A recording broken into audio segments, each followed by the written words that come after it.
Hello everyone, I'm Mirna Van Dyken. You guys know me. I'm from Out of the Doldrums. I'm a surgeon by trade, but of course my true passion is helping people just like you obtain optimum health with a whole food plant-based diet. I'm here today with this guy, my husband Russell, and two new friends. I'm so excited. So this is Dr. Riz Bukhari. He is a vascular surgeon in Texas, in Dallas, and his beautiful wife Maya. Thank you. I'm excited to be here. We're so thrilled we finally got to hook up with you guys and be together and talk. I'm just amazed by how small a world it is, because we kind of met each other through one method and then found out, commonalities about ourselves. And then I didn't know you guys lived here in Maui for the longest time. Yeah. And so it's just amazing what a small world is, and we finally get to meet. So the other thing that's really awesome about these guys is they sail.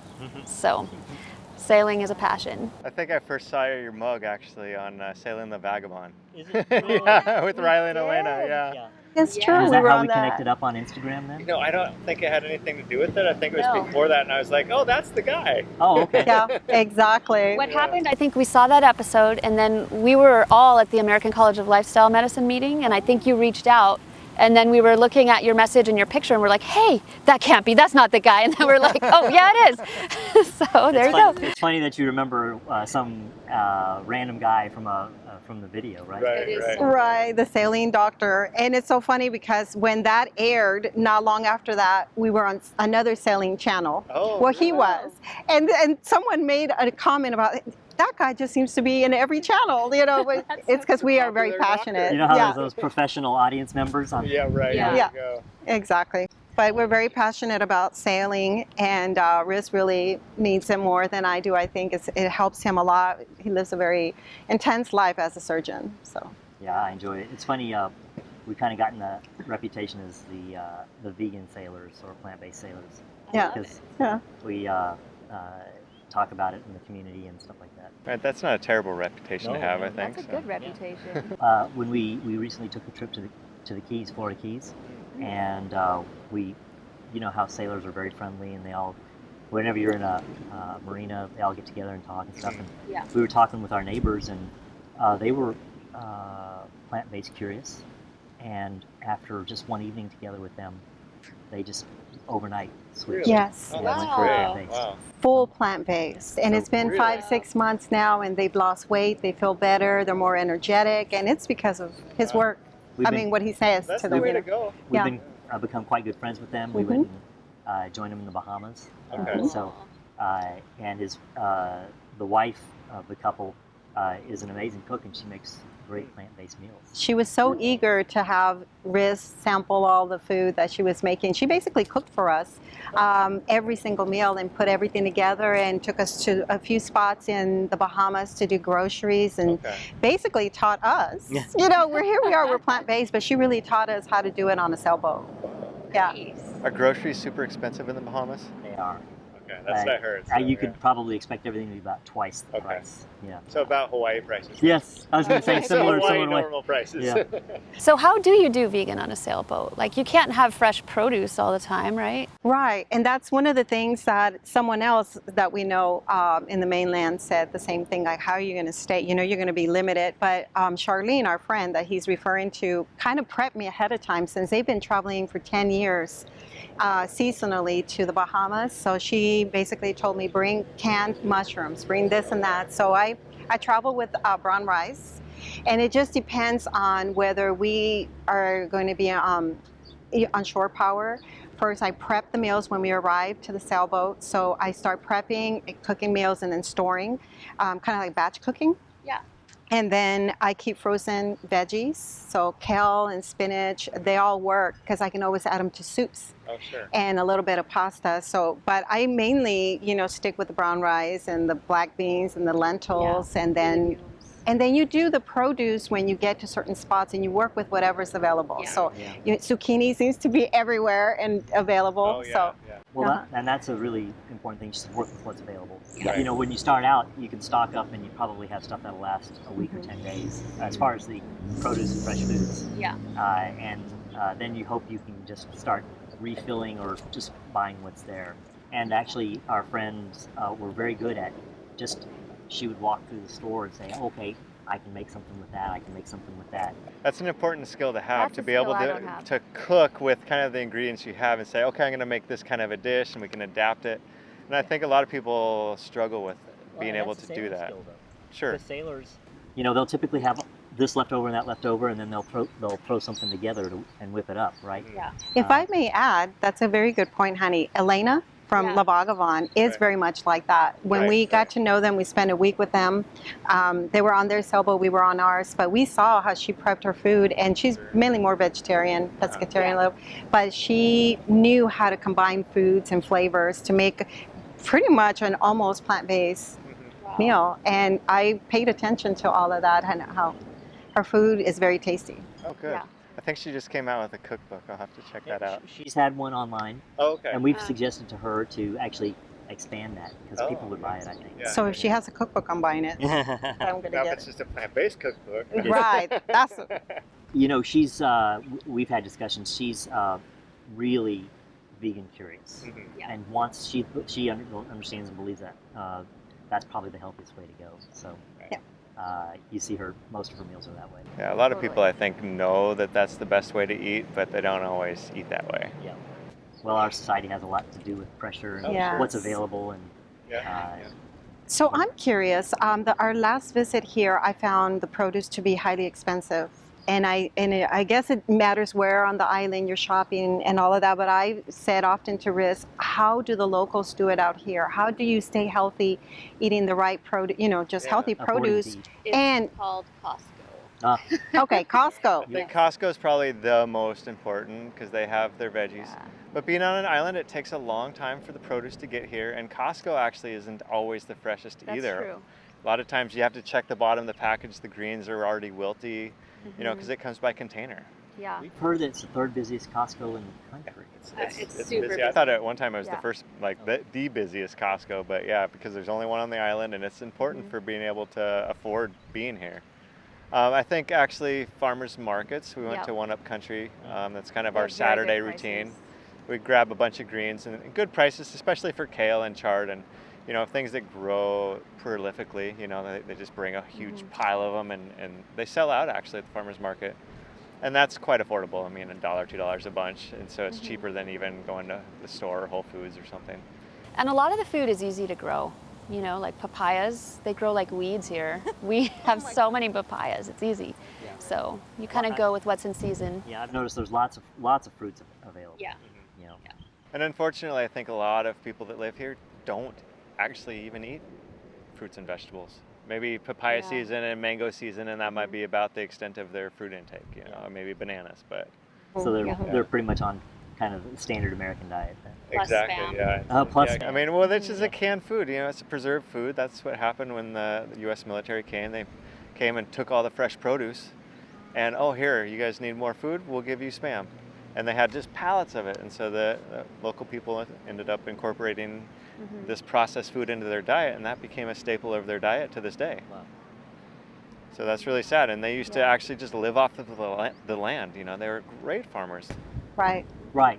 That's before westernization. What did they Exactly. do? They were self-sufficient, I mean, they self-reliant. ate mostly plants, Taro, actually. That is their etc. Yeah. native diet. Plants and fish. Well, I was familiar with Dr. McDougall's work early on in the, which of the islands was He it? lives here Where now. he- Yeah. Yeah, with the sugarcane Yeah. plantation. Yeah, with the plantation workers, exactly. Seeing the difference in the generations and the healthier, the first generation or individuals that came here were healthier than the Their second, children, third, and yeah. yes.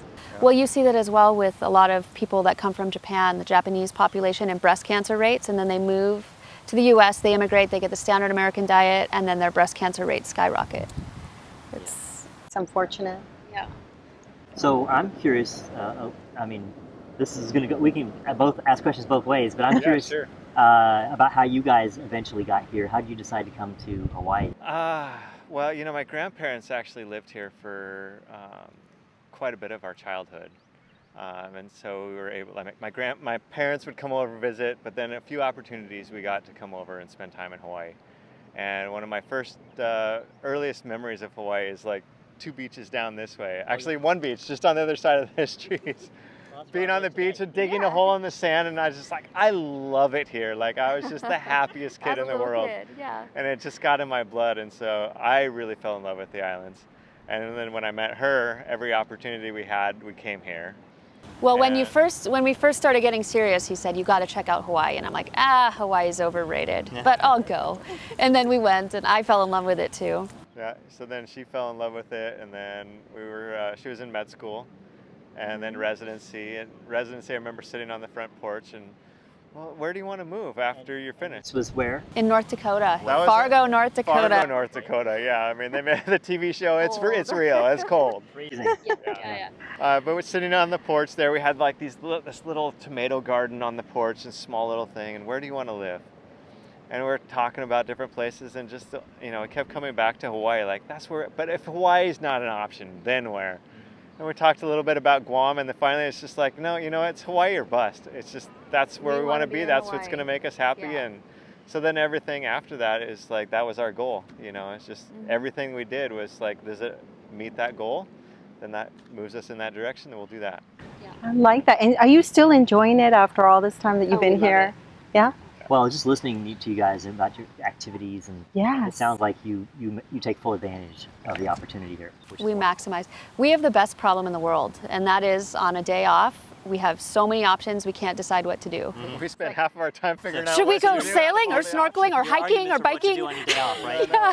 Well, sailing's not going to be totally epic today. Okay, let's go hiking, but Should we dive? Oh no, it's not quite clear. Oh yeah, like we try to, what's the best thing we can do in the Are day? you guys certified divers? I am. Yeah, she has a little equalization. I don't, I go about 10 feet and that's what I do. But Russell free dives actually. Oh wow. Yeah.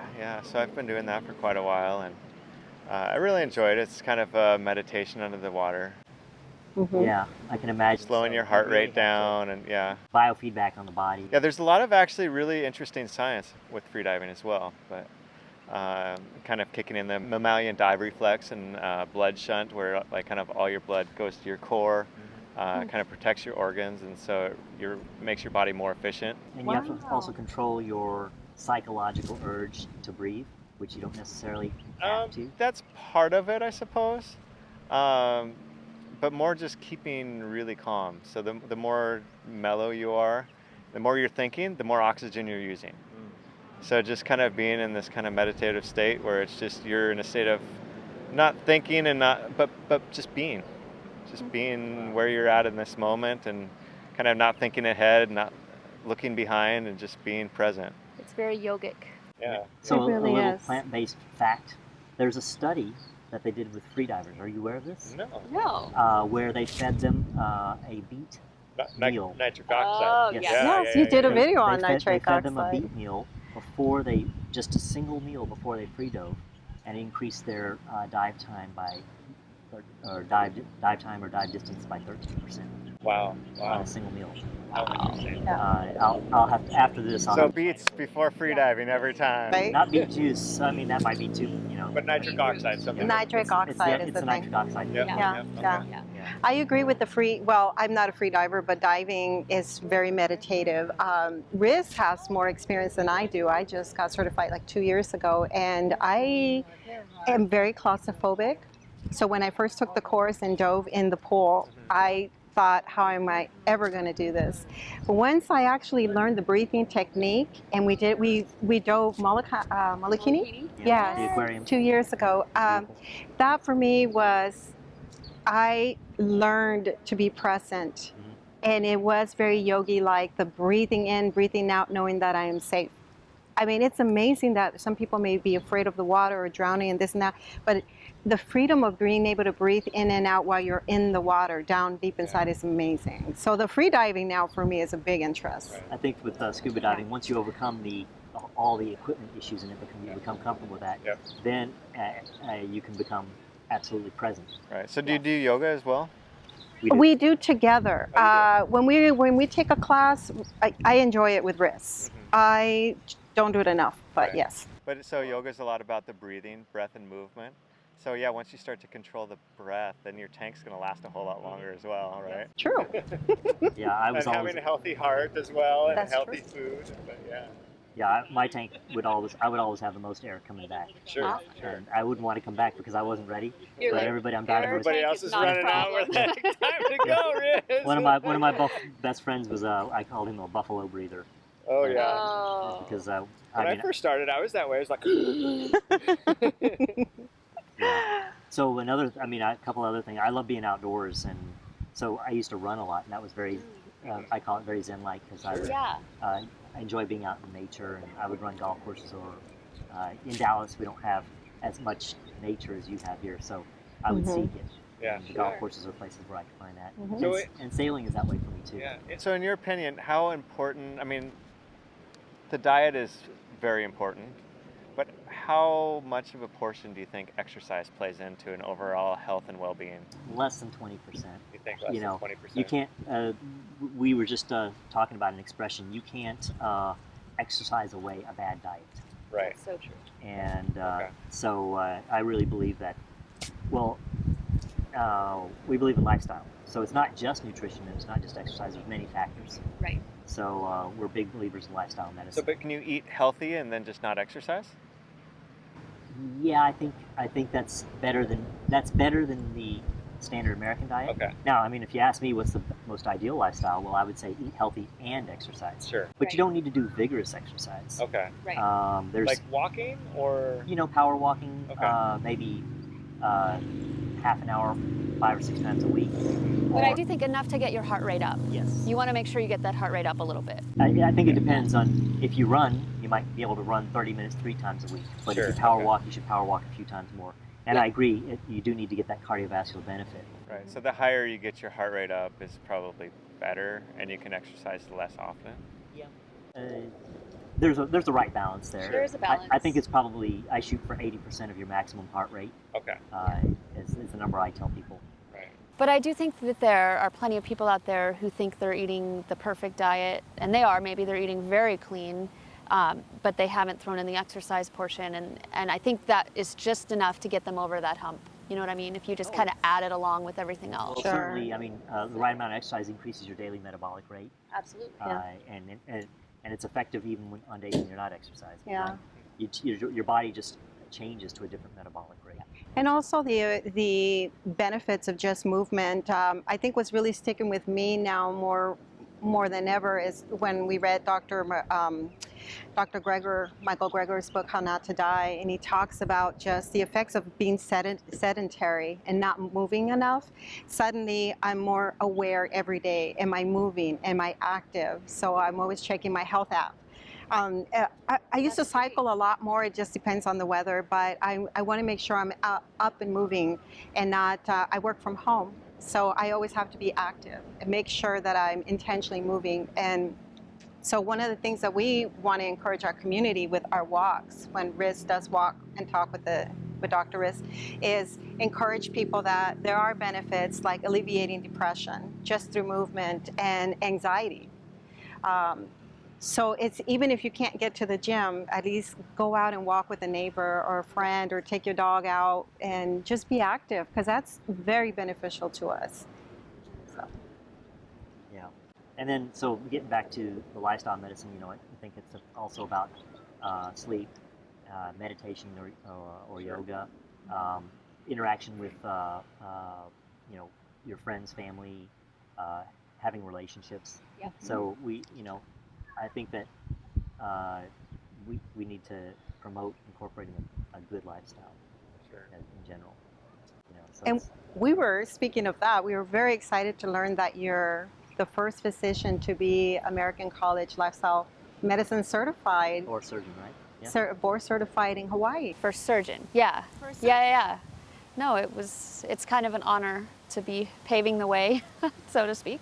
Yeah. I'm actually going to be sitting for my boards this year. Yay! Oh, great. So Awesome. So he's like, I gotta do a little bit of studying and Yeah, you do. make sure I pass the test. But I'm excited about that. I think the meeting is in October, so I've got a little bit of time. that's Orlando. right. Oh yeah, not a bad place. I know. We There you talked go. about, Get can on- we combine that with a trip? Yeah, get on the boat. Yeah, exactly. Go stay on the boat. That's perfect. But congratulations on that. Was that last year that you became board certified? Or? Wonderful. Indianapolis. Yes. Tell me a little bit about your journey. How did you become plant-based?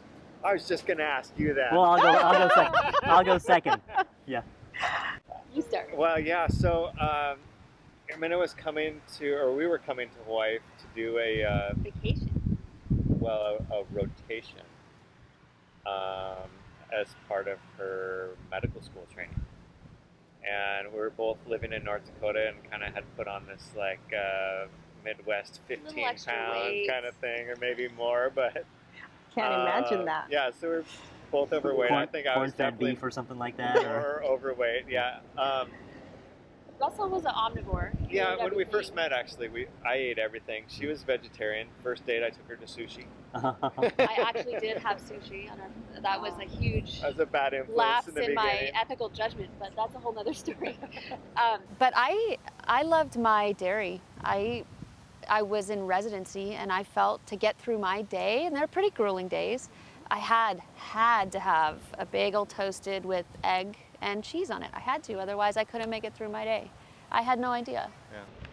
So yeah, we were a little chubby. That was kind of your every morning kind of thing, and Yeah. so we both wanted to lose weight, and I was kind of cheap, and she wanted to get some book by this Joel Furman guy. Furman's book, who I And love. I didn't want to spend the money on it, and so I was like, no, you know. And all the doctors at the hospital were talking about it, and so I said, you know, you got this vegetarian cookbook from my brother-in-law for Christmas. Let's just make some meals out of that and see how it goes. And you had gone to some conference right before we decided to do this, and I was supposed to work for the program director doing some construction stuff on his house, and I got some stomach bug, and I was so sick for an entire week that she was gone. And so I didn't eat, and it was kind of like water fasting. So I had this kind of jump start on With a GI losing weight. Yeah. But she came back, and she's like, well, what sounds good? Well, saltine crackers. And then, what sounds good? Okay, well, flipping through this cookbook that we decided to do some recipes out of, hey, this pasta dish looks really good.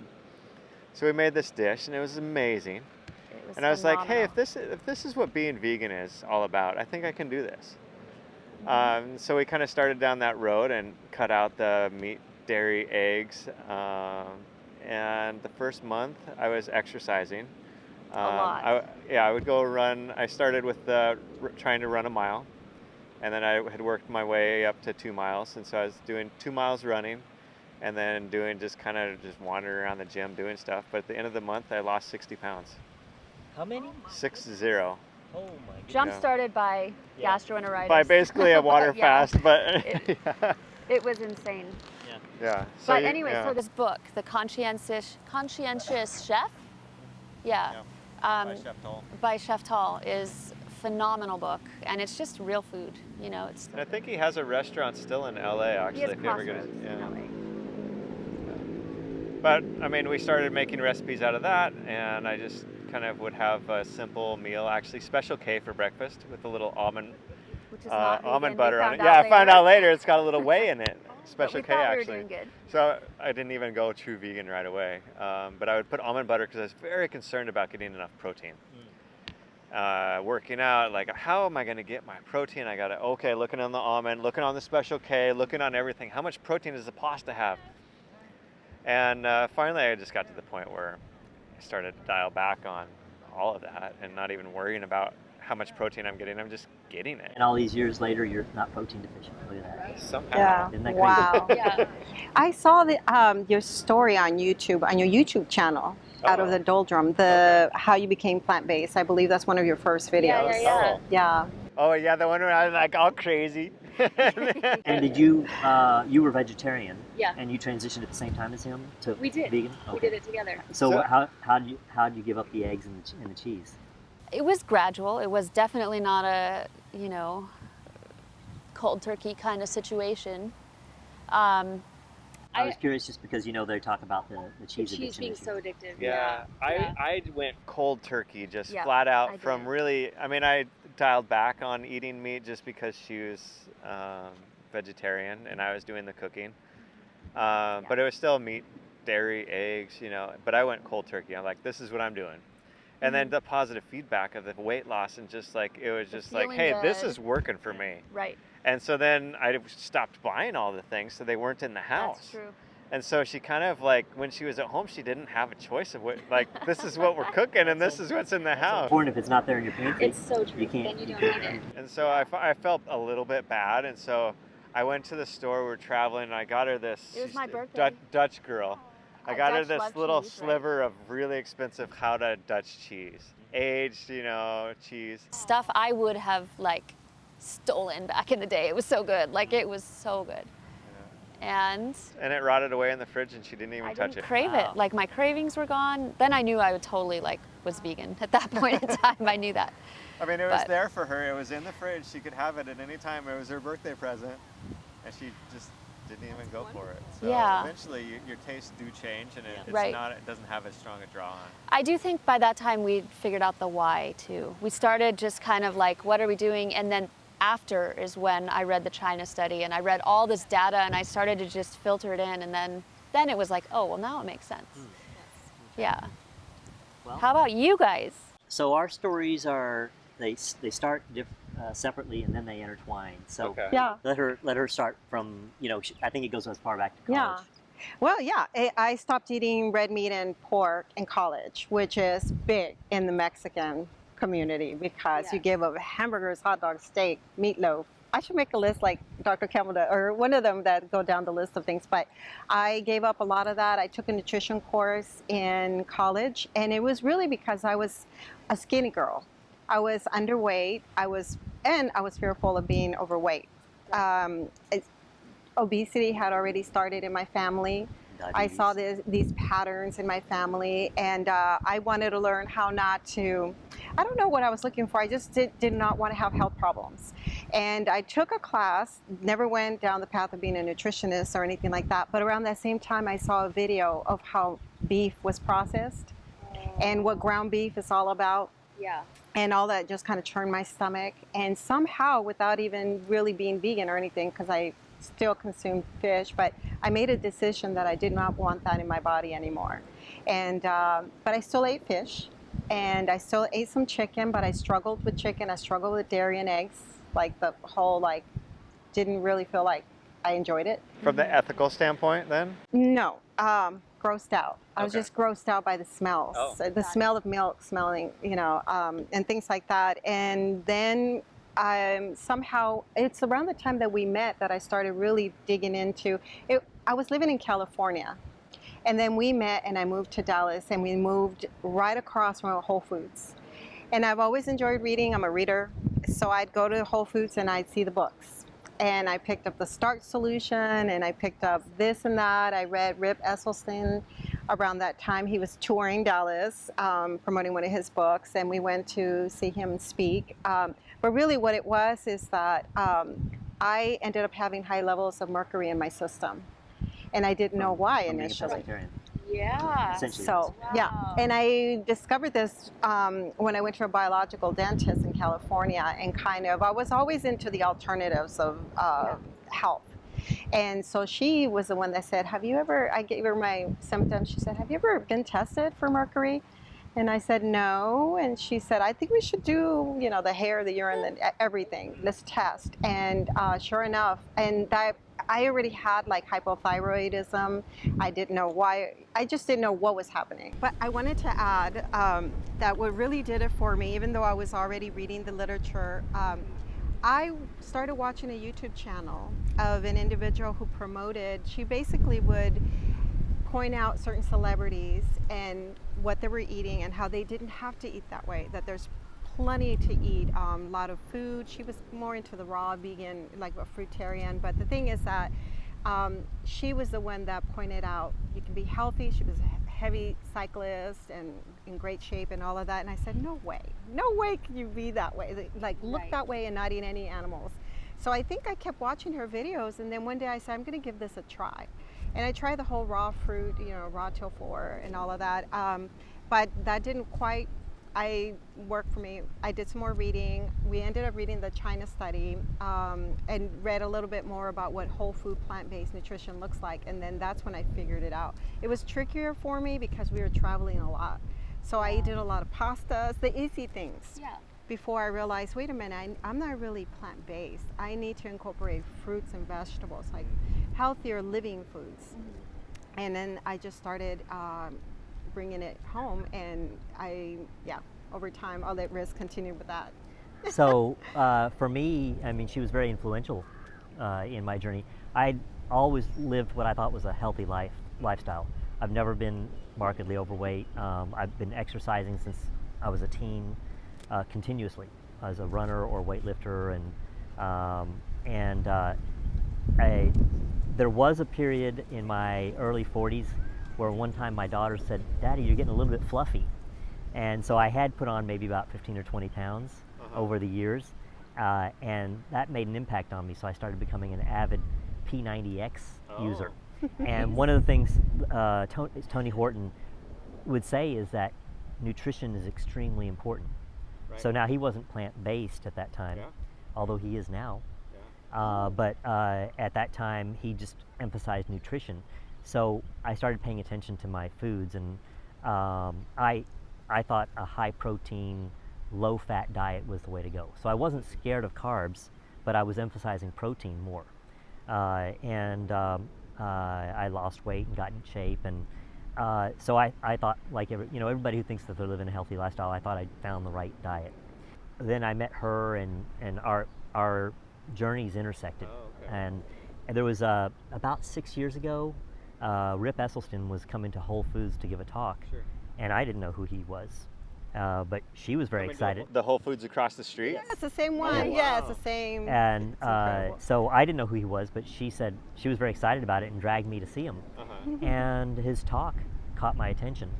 And after that, I read the China study, and I also read Caldwell Esselstyn's book, How to Prevent Reverse Heart Disease. And that had a profound impact on me. Being a vascular surgeon, I treat atherosclerosis, the same disease that is heart disease. And interestingly enough, I had always been taught from my fellowship and even before that heart disease is not reversible. Once you have it, it's a death sentence, and it's going to progress, and it's going to kill you. And so the same thing with the vascular disease that I treat. I never taught my patients that there was a way that they could improve their lives. And so it had a profound impact on me both personally and professionally. And I transitioned to a plant-based diet at that point. And I incorporated also at that point into my lifestyle management for my patients. It wasn't just quit smoking and take your pills for diabetes and take your pills for hypertension. It was quit smoking and change your diet. And if you change your diet, you might even begin to have to take less of those pills, and you might have a profound impact on your vascular disease. Although the patients I get referred are very advanced cases, and so I often still have to, I still do a lot of operations and bypasses and angioplasties and stents and things, but it's a very important part of what I counsel my patients on now. And it's fascinating because when he met me, I've always been into the alternatives of everything. In other words, I'll do everything to stay away from surgery or taking medication or anything like that. I prefer alternative approaches, but it was the science that sold him. Not the YouTube channels I was watching, not the books, the other books, but when he read the science behind it, and then we discovered Ornish had done his work in the 90s and on reversing pretty much these things. It's like, how did we not know about it when he was in Houston at the time you were living in Dallas? Yeah, and that's what's interesting is I'm a scientist. I'm a surgeon, and I'm data driven, and so it was the data. It's the evidence-based medicine that has just really made me believe in this. I think that's very important for a lot of people, actually, that are that way. They look at the data and they're like, oh, well, that's what I need to do because that's what the science shows. Yeah, and I think that's what's gives us more legitimacy. Yeah, exactly. That's yes. So I think that the data is what grants us legitimacy, and that was so meaningful to me. And so when I can have discussions with people, and people who may be, I don't like to argue about it, but if they are argumentative, I can say, well, I can point to this or point to that, and show them how that it's not a diet, it's a lifestyle. Yeah.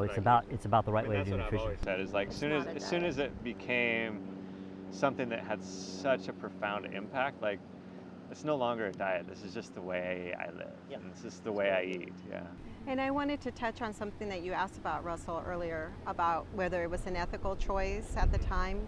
We took this on as a lifestyle in terms of being Health. plant-based and health. Health was our priority first, and then we started to watch the other videos. Right. That's when, even I can get emotional when I talk about it, but that's when we realized there's a higher purpose. First of all, as sailors, we care about our environment, we care about our world.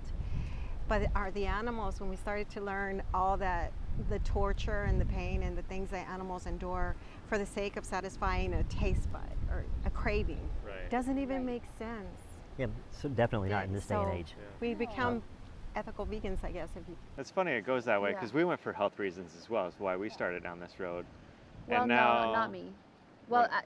I was ignorant to dairy and everything that went into that. Right, but right, as right, far right. as being vegetarian. But you ate dairy, Yep. eggs. Yep. Yeah. Well, and I think that's the path of many vegans, is that they don't realize that vegetarian is still, there is still So much cruelty that goes into animal that. cruelty involved in Yep. that, and Yep. and then once they learn more about it, they make the next step. Right. I've seen that Yeah. many times. when we were going through the transition, I made it sort of an announcement that I would no longer in our home have any animal products anymore. wow. So that I would no longer be buying groceries that included animals.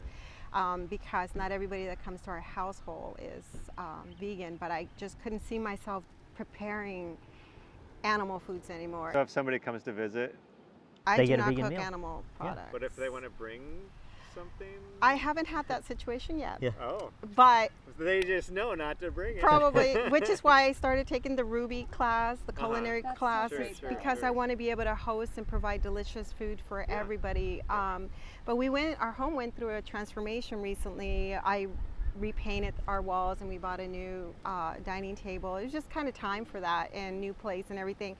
And I had this moment, because we changed things around, I had this moment of realizing that our dining table and our dishes that we now eat out of in our cookware no longer are associated with cruelty. They've And- never seen meat. Right. They've never Yeah. seen meat. That's what Yeah. she was talking And about. when I said Yeah. that, tears just came rolling down. And I felt like our home had been reborn. And then Dr. Tuttle came and stayed in our home. And I mean, it was such an amazing experience. I said, we are a vegan home. We are truly a home that encourages veganism for animals as well, Yeah. to be a voice for the animals. I think that Yeah. people come to this conclusion from different directions. Some people for the environment, Right. some Yeah. people for the animals, some people Yeah, for their health. But absolutely. once you get to that place, We all the other have this things, common ground. the other Yeah. things, you become more open to the other things, Yeah. Right. That's true. and that's what it was for me. It all intersects. And we've Yeah. been trying Wow. to become more involved in the activism part of it. Recently, Riz spoke at the National Animal Rights Day in Dallas.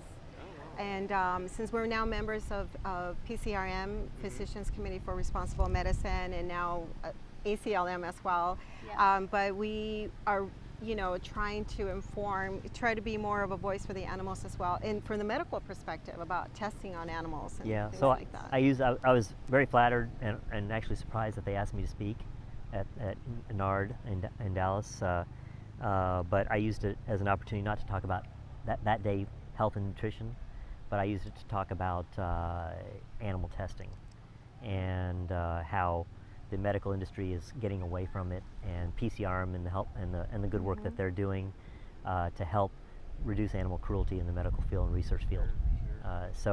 And it was I thought it was a well received talk. I think at first they thought that I might be talking about my typical health and Yeah. nutrition stuff, Oh yeah, sure. but it was very well received. That's amazing. Back to my journey, personally and professionally, I felt like, we felt together we wanted to make a bigger impact than just on the small select few patients I was seeing, and that's when we started to reach out to the greater Dallas area and do lectures and start meetups and try to spread the word. Right. So and it's just taken on a life of its own since then. And it's Cool. grown and grown and grown. Oh, that's great. And you started, what's the meetup that you're doing with the walking? Oh, yeah. So we have a couple of meetup groups that are plant-based Okay. to attract people, and then I was already doing kind of occasional walks. It was walk and talk with Dr. Riz, just to get people out and get them active, and they would get to walk with the doctor, and we would talk about nutrition and cardiovascular disease. So if they're just in the Dallas area, you can come down, and is it on a Saturday or? Well, so then we went and officially joined the National Walk with the Doc organization. Okay. And so now we will have a once monthly walk. It's every third Saturday at 8 in the morning at in the Dallas area. The address is 8820 Southwestern Boulevard, but it's on the web page. Like we share, it's the Walk with the Dog has a page specifically for our walk. Okay. So we're very consistent every third Saturday of the month. Great. We'll make sure we put a link below. Yeah. Thank you. And But we invite anybody to walk with us. So we've grown. We've got lots of resources now. I mean, we are working on podcasts and a YouTube channel, and then the talks we do, the walks we do potlucks, the couple of meetups. So we're trying to spread the word any way we can. That's so great. And I say all that, but you don't have to include a whole bunch of links. In fact, I would just ask you to include one link, which is plantbaseddfw.com. Okay. And that's the website that Maya runs for us, and that'll have all our resources and on the page there. And I always like to address doctors as doctors, but for Dr. Van Dyken, I'm excited about how you're also, what you'll be doing with your luncheons to reach out to physicians, because that's one of the things that I'm very passionate about, is spreading the word, not just among us, but physicians that really need to know this information.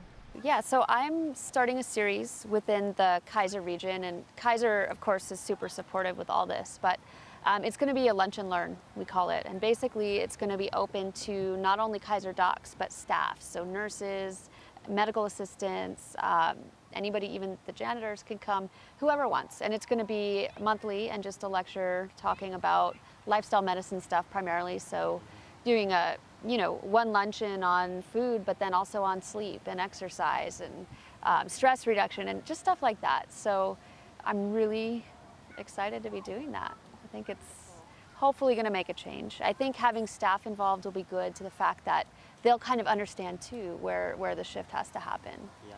Do you have a fair number of plant-based physicians that you can work with, or? I'm so lucky, I really do. I have kind of some core PCPs that I have tied in with, cardiology, I've got all, yeah. Very nice. So I'm lucky. Nice. Do you feel that responsibility as a leader here in Hawaii? Because you're also on the Vegetarian Society of Hawaii on the board as well, right? Yes, the Vegetarian Society of Hawaii, I love. We're super active, which is great, and we bring in speakers once a month. So it's the second Thursday of every month, and anybody who ever comes to Maui, come to these talks. They're really fun, or Oahu, but and if you yeah. want to see Riz, If you want to see Riz, come in December. Yes. So I get to come back again this year. What a treat to come to Maui twice. And we see the flyers everywhere now. Exactly. I mean, the Starbucks here, we see them everywhere. yeah, oh, that's But great. what's super cool about the Vegetarian Society is they also post all the lectures on YouTube. So they have a channel, and you can live in Russia and you can watch these videos if you want. Yeah. So when you talk in December, are you going to be speaking about animal rights and testing, or are you going to talk about, what are you going to talk about? I think it'll be cardiovascular disease and nutrition. Yeah. Awesome. Since that's my main deal. Sure. Yeah. Cool. Yeah. Yeah, I always tell him Look that forward I'm to it. fascinated by the fact that he basically treats the main costs or the results of eating an standard American diet. I mean, he sees the results of it in the body, and I wish I could get in there in surgery and film it. But It's interesting. The greatest impact I have sometimes on families is if I say, for example, I do a carotid endarterectomy. That's where I clean out the carotid artery after someone's had a stroke, or maybe to try to prevent a stroke. If I take that plaque, and I have to take it out in a sealed container, but if I take it out and show it to the family, that's a great starting point for a conversation, and it catches their attention, because I talk to them about how they can prevent having this happen to them. Wow. That's a very good idea. So that's Actually visualizing it. Yeah. Yeah. you know, you take out that piece of hardened yellow fibro-fatty plaque, and suddenly, and they know that what their family members had to go through to have an operation, or they've had a stroke, and Like, it's oh, that's in my neck. yeah, that's a great conversation starter. Or I'll tell them, or it could be in your heart, Oh, sure, or it could okay. be in your legs, I spend more time talking to patients' families in the recovery room than most doctors, because we have these conversations, and I get on my soapbox about plant-based nutrition, and it's a good starting point for conversations. I wish I had something like that, like plaque, that I could bring out. I need to think about this. Yeah, that really makes a statement for sure. It does. Yeah. Definitely does. How receptive are patients when you start to talk about lifestyle medicine or just nutrition alone? Are they, how successful do you feel like the implementation of that is with patients? Do you I think it's prescribe a mixed plants? bag. I have a whole spectrum. I have patients that are just about there, and all they need is just a little nudge, and they're all on board. And I have others who are the exact opposite. There's definitely very challenging patients that I have that 3 meals a day are fast food. You know, those type of patients who are morbidly overweight. I have one in particular that I remember recently we started having the conversation about, well, you know, food is super important and this and that. And he goes, whoa, doc. And he literally puts his hand in my face. He goes, you're not going to tell me to become vegetarian, are you? And what do you do with those patients? That's a challenge, you know? I found the reality is, until they're willing to listen, Exactly. and it's unfortunate that it so often requires some sort of Wake-up call. a bad event in their life to make them want to change. Right. You know, for me and what I do, it's them losing a leg or having an operation before they'll open up their minds and be willing to listen. Yeah. So that's where we've got to figure out how to get to people before they have those problems.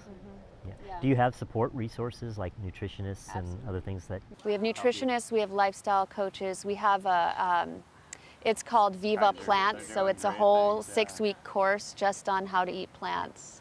I'm so fortunate to be in that. We see Russell also makes videos for YouTube where you also give tips.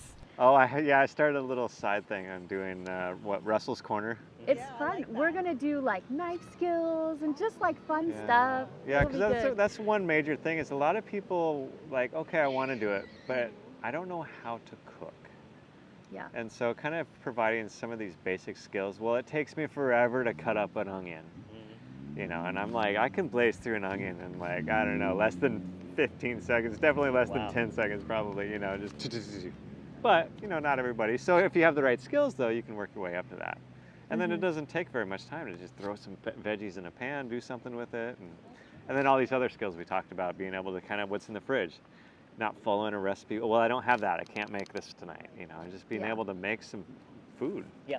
And also, I mean, I think that it's help them realize that plant-based foods can be tasty and and satisfying. Yeah, Often people think that it's not, and they're going to have to live their lives eating bland food and salads, right? So Which lately I've really been liking my salads though, so I don't know. there's nothing wrong with it, and of course we encourage a lot of green leafy vegetables, right? Yeah. But that's not the only thing that is in their on their plate. Riz also is pretty good in the kitchen when he cooks. I tend to be the one that's more involved because his schedule is pretty tight, but when you make some delicious salads, we're veganizing his mother's recipes. She has a cookbook on Indian Punjabi dishes, and we started to take some of her recipes and really removing the heavy oil, the dairy, and all of that. And I'm sure they're amazing. yeah, he's really good in the kitchen. Well, I watched my mom. Spices. I watched my mom cook. You know, how many thousands of times did I watch my mom cook growing up? So, although I never cooked once in the house, okay, but I can go back to that and see her making the meals, Sure. and and it helps to have the fact that she wrote a cookbook, and I can take that cookbook and I'm now starting to make the meals plant-based out of that. Cool. So let me ask you this. Are you the kind of cook that, like, you know, throws stuff in, or are you like a chemist and measures? I'm a chemist. Me too, yes! It's the doctors. It's the No, doctors. Yeah, he I'm the drives me surgeon. nuts. Yeah. I'll read him a recipe and I'll be like 2 tablespoons of nutritional yeast. He'll just Okay, pump. got it. And I'm like, perfect measure.